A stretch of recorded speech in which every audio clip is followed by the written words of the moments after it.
the continuing assault on America's energy sector. Claire Chase is vice president of Mack Energy Corporation, and she joins us now. Claire, good to have you on. So there is this new plan in the works for offshore drilling. They want to basically put it all in the Gulf. They don't want to do the Atlantic or the Pacific anymore. They keep saying that energy prices are the fault of the producers, people like you, and then they do this. What are your thoughts on all this? Well, Rob, first of all, thank you for having me on tonight. Sure. And I think, as always, the White House seems to be talking out of both sides of their mouth. Now, where I grew up in New Mexico, southeast New Mexico, which operates a little bit more like Texas, we were taught that your actions speak louder than your words. And so when President Biden comes out and says, well, you know, oil companies have earned more money than God, and we do all of these things terribly, and then turns around and limits our ability to produce, it's sort of a catch-22, right? What do you want us to do? You want us to believe what you're saying and what you're doing, or just go ahead and drill for no good reason? It's astounding to see, and they're making so many enemies in that industry that it's going to get to the point where why would any company like that first do them any favors, and why would anybody invest any money when you've got a regime like this in place? The White House says every single gas station in America right now is colluding to keep prices high and to not bring prices down. It's like they're completely oblivious to the fact that there is all this competition in that business. And they even stuck by that statement during the press briefing today when they were asked about it, that every gas company, every single oil company, every gas station are all colluding to keep their prices way up here when they should be just a little bit further down. What do you say to that?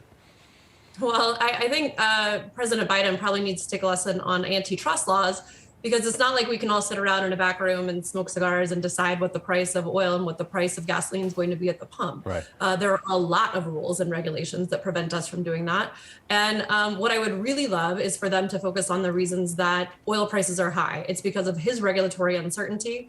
I mean, his commitment to come out and shut down fossil fuels on day one of my presidency. Well, Mr. President, that's effectively what you're doing. And now that the chickens are coming home to roost, you all of a sudden want us to open back up the floodgates and say, oh, no, I was just kidding.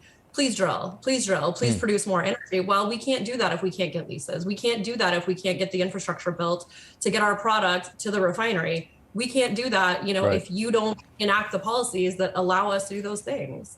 Why is oil prices have come down a pretty good clip? I think WTI is under $100 now.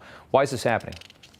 Well, the recession, as you mentioned just a second ago, right? At the end of the month, we'll see those numbers. But all indications say that we are going into a recession. And obviously that brings down people driving, that brings down more people consuming gas. And again, essential supply and demand. We can provide more supply if the White House would let us, but looks like demand's going to be going down.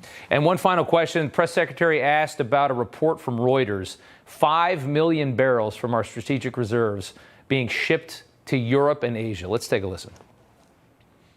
I have not seen that report, so I would honestly have to go look into it and see what the truth is in that statement that you just laid out, and see exactly what's happening. I just have not seen that report. Now, I know you're just in this business, you're not in politics, but it angered Americans enough when they started using the reserves to try and lower prices so that they could get some kind of a political victory there. The fact that they're sending millions of barrels to other countries of our reserves, how scary is that for a country? I mean, we're just off the rails in so many ways.